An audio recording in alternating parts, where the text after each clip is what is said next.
Dayah Budi Mesja Lamno, Aceh Jaya akan memperingati Haul ke-26 Al-Mukarram Syekhuna Abu Haji Ibrahim bin Ishaq atau yang lebih dikenal dengan Abu Budi Lamno.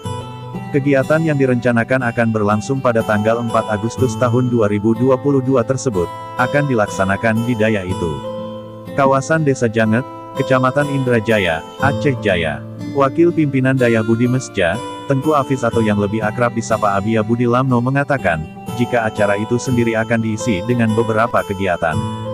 Dimulai digelar kegiatan berdoa bersama dengan seluruh alumni Dayah Budi Mesja. Untuk Rabu malam Kamis, doa bersama dan khusus bagi seluruh alumni Dayah, jelasnya. Kami mengundang seluruh alumni untuk hadir. Dengan ini juga kami menyampaikan undangan tersebut dan berharap keringanan langkah alumni untuk hadir, tambahnya. Selain itu, pada Kamis yang merupakan hari puncak peringatan Haul Abu Budi, juga akan dilakukan pembacaan kisah dan sejarah perjuangan Abu Budi dalam membangun dan membesarkan Dayah tersebut. Bupati Aceh Jaya, Dr. Nurdin dijadwalkan akan hadir dan melakukan peletakan batu pertama pembangunan bilik santri di lingkungan Dayah itu.